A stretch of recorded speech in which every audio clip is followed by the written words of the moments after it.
the big point of your disclaimer is to say that nothing on your website is professional advice of any kind. It's for information and educational purposes only. And you want to make that very clear, especially as a coach where you're going to be talking about things if you have a blog or a podcast or information on your site that could be taken as something like a health advice or financial advice or something like that. You want to say, this isn't advice. I'm giving you information. And what you're telling them is, hey, I'm giving you information. You have to take personal responsibility for deciding what to do with that information, and you accept the consequences of that. Welcome to the Certified Badass Online Marketing Podcast, where being a badass has less to do with what you wear and what music you listen to, and everything to do with whether you've got the thriving online business of your dreams. I'm your renegade thinking Harvard Law grad turned online entrepreneur host, Bobby Klink.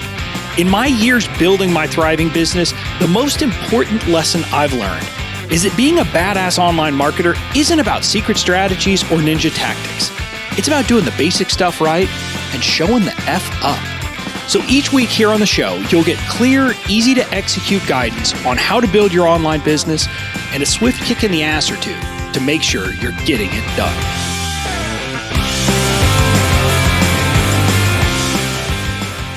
Hey there, welcome to episode 221 of the Certified Badass Online Marketing Podcast. I'm your host, Bobby Klink, and I'm excited for today's show because today we're going to continue kind of our exploration of legal stuff for online businesses. And today we're going to be taking up what are the legal things that you need to be thinking about if you're a coach or building a coaching business. Now, I got to be honest with you, when I kind of first launched my online business, I didn't expect to serve as many coaches as I did. I don't know why. I thought I would mainly serve, course creators and those types of things. But over the years, I've discovered that a large part of my audience is kind of filled with coaches. And so I kind of enjoy it. I've really enjoyed that expansion and working with coaches. And so I wanted to make sure that we did an episode that was dedicated to the legal stuff for coaches. And so that's what we're doing today. It's the first time I've really kind of talked about this. And there are some things we can't cover that are just too specific, that might kind of affect you. But what we're going to talk about today is if you're a coach, what are kind of the overarching things you need to be thinking about. So that's what we have in store. Before we dive in, just a quick reminder, I have a couple of free resources for you if you want to go deeper on this. We have an entire course called Online Legal Foundations that's absolutely free as part of Badass Online Marketing University.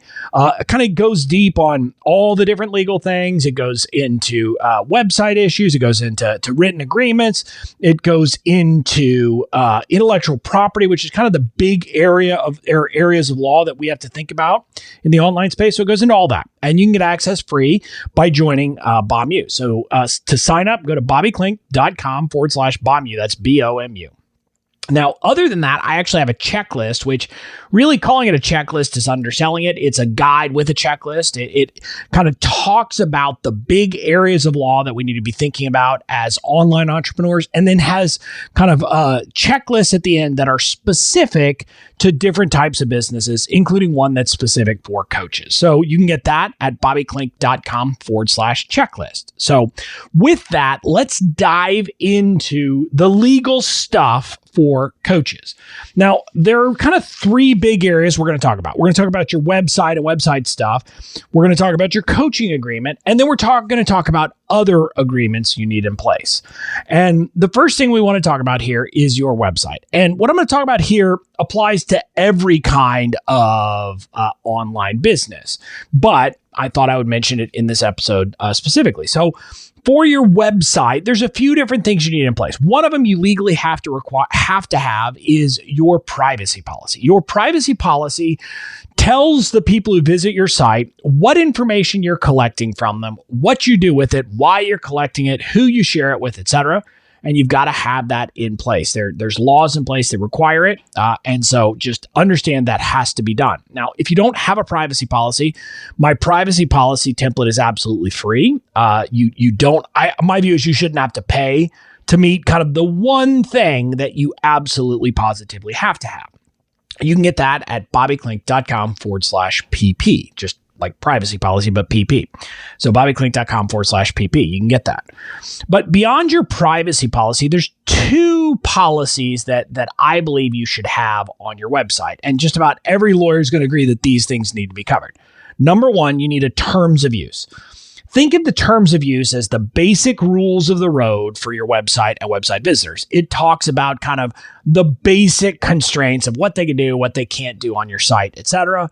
It also does things like set background refund policies and things like that, especially like in my case where I have certain things that I sell that aren't that expensive, where there's not a separate agreement for that individual product.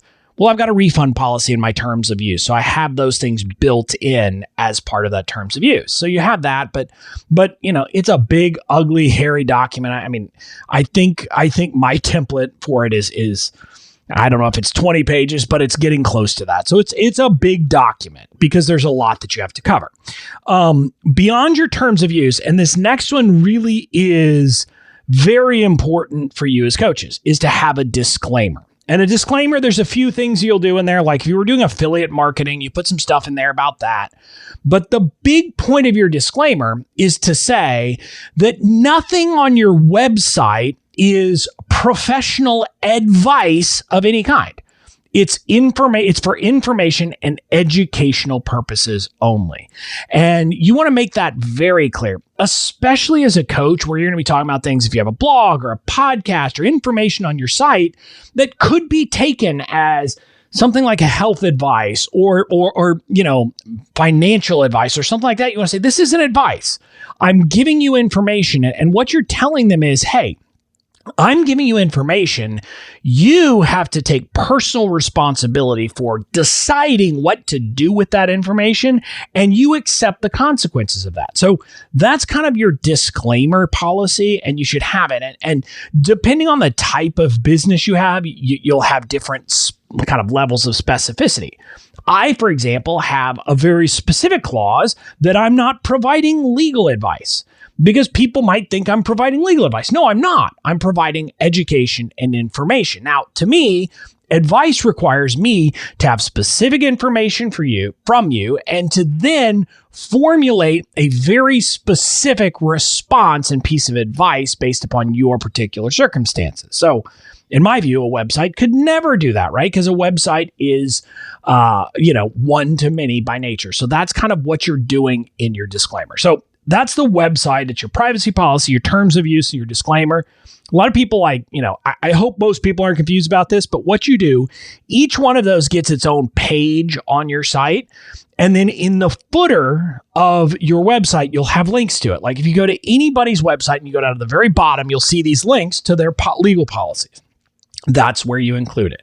You don't have to include links in your main navigation or anything like that. It's just a separate thing that you put in the footer. So that's the website. That's website legal.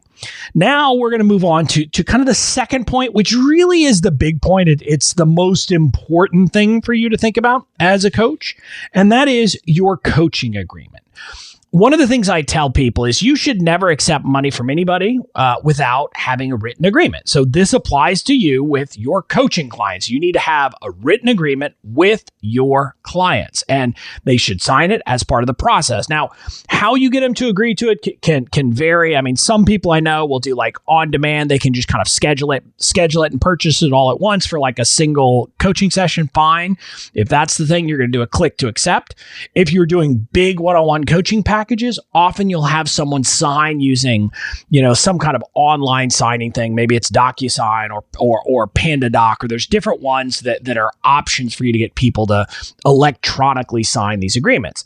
I don't care how they agree to it. You just want to make sure that every client agrees to your coaching agreement, and you're going to kind of tailor it based upon the package or whatever it is they're getting. So let's talk about what's included in that agreement.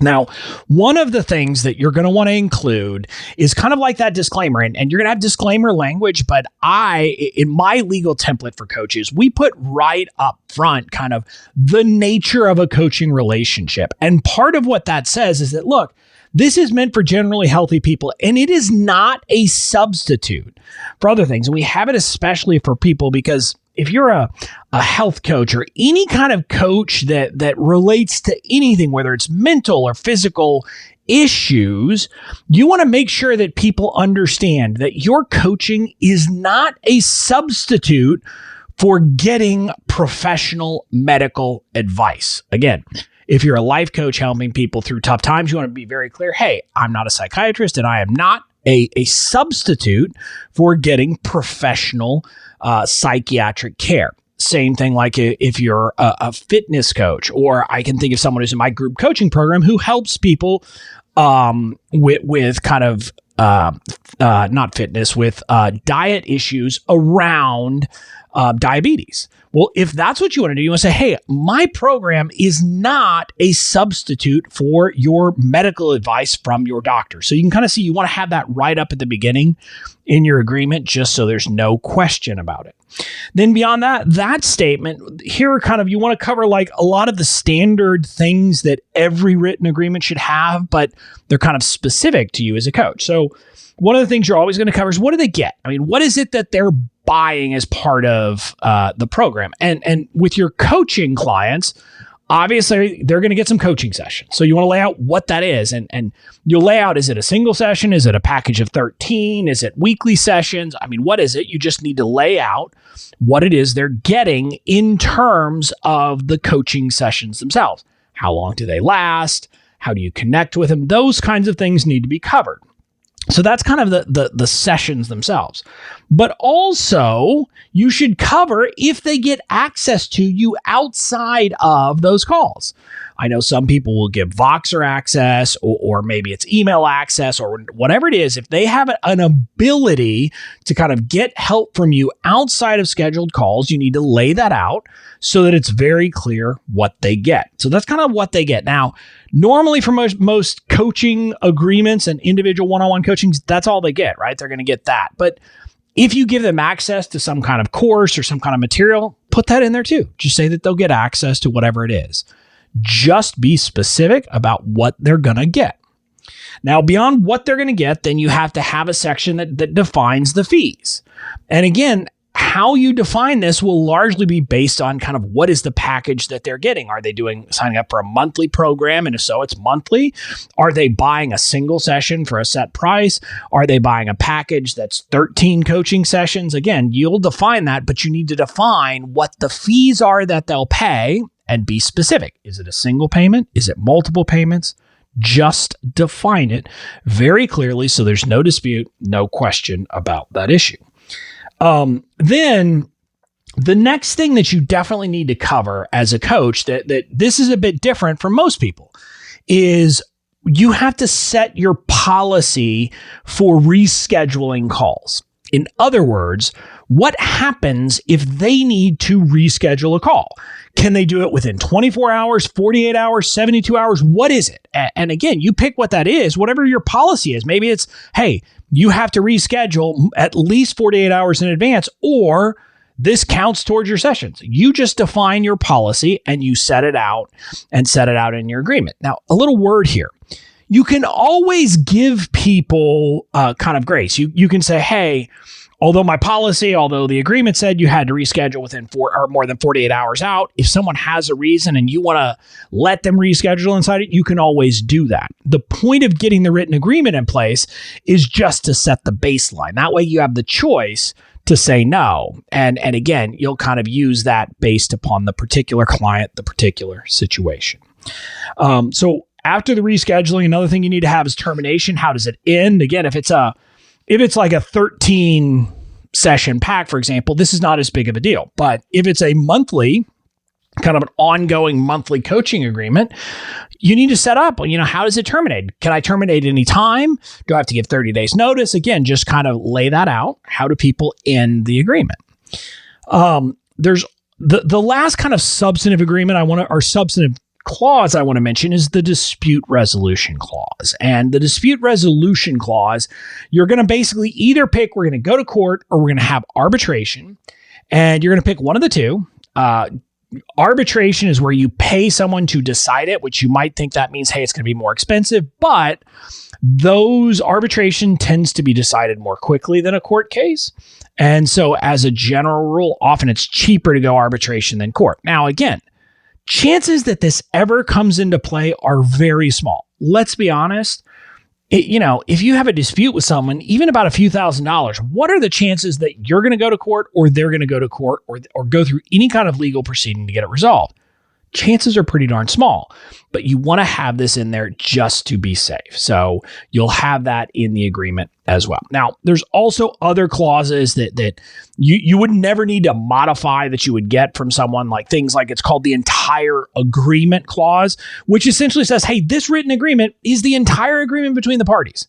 That's a really important thing. And I don't want to bore you with why you want that in your agreements, but basically what it comes down to is if you have that agreement, then there can't be any dispute that, oh, well, you said something in an email before I signed this, or in a call, you said X, Y, and Z. No, the agreement here says this is the entire agreement. So this really is kind of the entire thing. So you'll want to have that, but that's the kind of legal boilerplate I don't want to bore you with. So those are kind of the big parts of your agreement. Your kind of thing that, hey, it's like a disclaimer and it's not a substitute for professional, medical, legal advice, etc.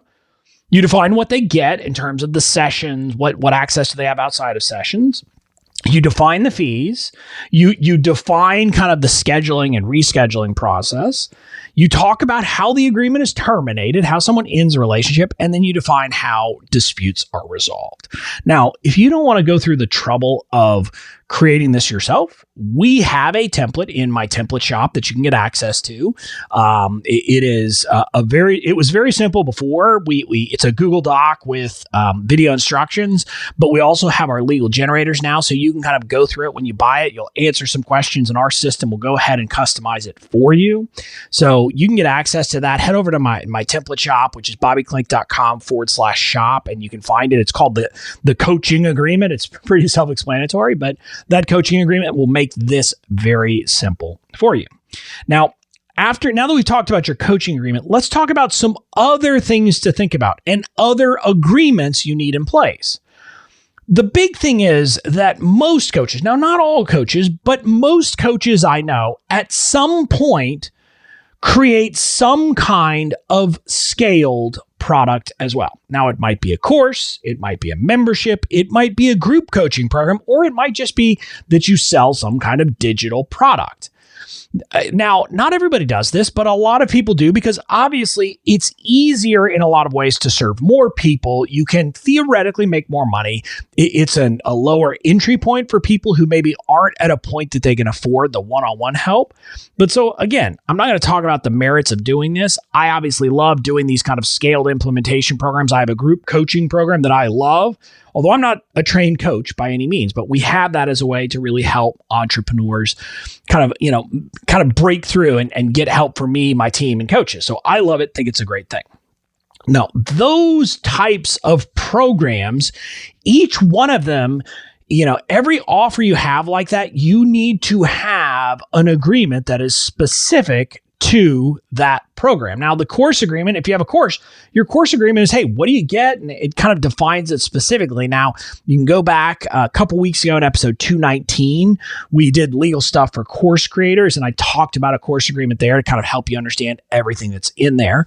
But basically, it's laying out what do they get, what do they pay, what are the understandings, et cetera, of the course. Now, membership is pretty similar to a course agreement, but the big difference is that a membership, there's a law that requires you to provide an explanation of how people can cancel any kind of subscription. In other words, any kind of membership. And so you need to have that very specifically in that agreement. And kind of one of the big differences, of course, agreement will generally have a refund or no refund policy, whereas a membership generally are no refunds, but you have to have that cancellation. Like, how do they say, hey, I'm done. I don't want to stay in the membership anymore. So that's your membership agreement. Now, group coaching, can be different. Most group coaching programs I know are more like a course in that it's kind of a set term, it's a set period, and they're going to get a certain services from you or whatever. And so it's very much like a course agreement, but it's coaching. So there will be slightly different things that are involved. So if you're offering one of those, you've got to have an agreement in place. Again, we have all of those templates for all of those in my template shop. We literally today, as this episode is coming out, we released the group coaching template. Right now, it's only available to people who purchase my template library, the All Access Pass. But again, we have those to help you implement this as you're growing a scalable product. So that's kind of the first group of agreements you might need outside of your coaching agreement, these kind of scaled program agreements. The next thing you have to think about is agreements with your team as you grow a team. And depending on your business, I mean, you might have a virtual assistant, or you might have, multiple contractors, or maybe you have employees. And every one of those is kind of, a different relationship, and you need to have an agreement in place with those folks. And so as you hire contractors, you definitely need to have a written agreement that lays out, what are the services they're going to provide to you? What are you going to pay them? Makes clear who owns the work product, hopefully you at the end of the day, but also talks about things like they're going to protect your confidentiality, and they're not going to use any confidential information that they get during their relationship with you or working for you for anything other than to serve your business. So that's an important piece in your contractor agreement. So you need to have this. Now, most times, like a lot of contractors, a lot of people, they have their own client agreement. So it kind of does the job for you. But if they don't, you need to make sure that you have an agreement that you can use. And also, I'll just be clear, if some contractor that you're hiring presents an agreement with you, make sure that it covers who owns the work product, who owns what they create for you. And then the second piece is that they will protect your confidentiality. If those two clauses are not in it, you should push back and you should tell them that those need to be included. That really should be kind of something that is not controversial, and they should not have a problem with doing it. So that's kind of contractor agreements. Now, virtual assistants, generally, most people are hiring them as contractors. Realistically, if you're really controlling a lot of things about how they do their job, they have to be an employee. But if you don't, you can hire them as a contractor. And we have virtual agreement templates, but they're very much like contractor templates. They're the same kind of thing. What are they going to provide to you? It defines who owns the work product. It defines the confidentiality issues, et cetera. It just covers the same ground as a contractor agreement. But once you start hiring employees, you generally are not going to sign an employment agreement with people because you don't have to.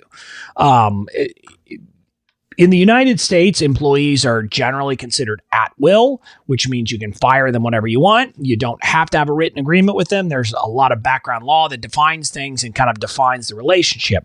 But there are a few things you should do. You should have an offer letter you send to people that really kind of defines what is their role, what are they going to be paid, et cetera. So you should have that.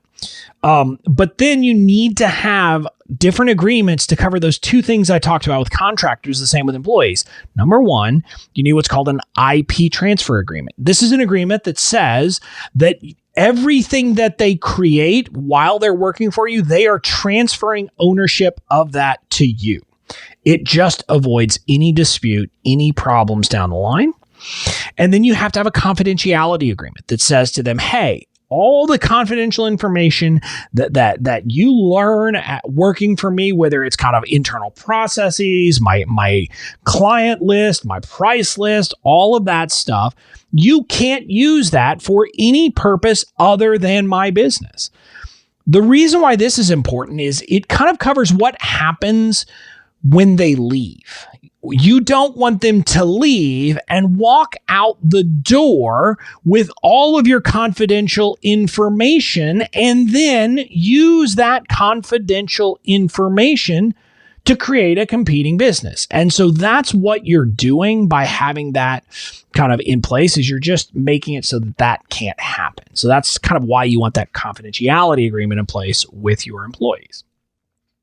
Now, that's kind of your workers. Think about your team and what you need in place for their legally. Now, the final thing to think about is kind of a big category of the best way to explain it is protecting other people's rights to publicity. Now, under the law, everybody has the right to control how their name, image, and likeness is used commercially. And so what that means is, this is the area of law that, for example, says, that the Kardashians can, say, hey, you can't use any of our stuff to promote your brand unless you pay us a bunch of money. But it applies to regular Joes like you and me too, not just famous people. And so let's talk about a few ways that this comes in. Number one, you want to get releases when you do a testimonial. So if you get a testimonial from someone, you want them to sign a release saying that you can use the testimonial. Now, again, this is an area I like to tell people, it's like the lowest of all risk, because the chances that someone who gives you a testimonial is going to be mad that you use the testimonial pretty stinking low, right? I mean, they're giving you a testimonial for a reason. And so it's normally not an issue at all, but you just want to get in the practice of doing it. But other places where this will come up, if you have guest coaches inside of a group coaching program, you should have them sign kind of a guest coaching agreement that among other things says, hey, you can use their stuff to promote the program. Another place it'll come up. If you have podcasts, if you do a podcast with guests, you should have them sign a release. And you can do this just as part of the booking process. They check a box. But the idea is that way you can use their name, image, and likeness. You can use the interview. You can use all this stuff however you want. You're just getting permission to do that. So the way to think about this is just like as you're using anyone else's like name or kind of anything about them in your business or might want to, you want to get them to sign a release. And that way you have full rights to use that in your business. So that's kind of the last category of stuff that you need to think about. So again, that's kind of, I'm going to wrap up here. I'm going to keep this episode kind of here and short, but big picture, got to deal with your website issues we talked about first. You need a coaching agreement, and then you need these other agreements in place if they apply, your scaled product, your team, and then kind of publicity issues. So make sure you get all that in place. Now, if you want help with getting all these written agreements in place, we have them in my template shop. Now, you can buy them individually. You can buy a coaching pack, which has the coaching agreement, a course agreement, because that's kind of the most typical way that people expand, an independent contractor agreement, and a testimonial release. So you can get that, or candidly, the best deal is to just grab my template library, which gives you access to all of my legal templates. And that way, kind of, as you grow, as your business shifts, et cetera, you will have all of the things in place that you need. And, you'll know that you have the protection in place. So you can find all of that in my template shop at bobbyklink.com/shop. And that'll help you with the process. But regardless of whether you get templates from me or just do it yourself, make sure you take these steps to protect your coaching business. So that's it for today. I'll see you again next week.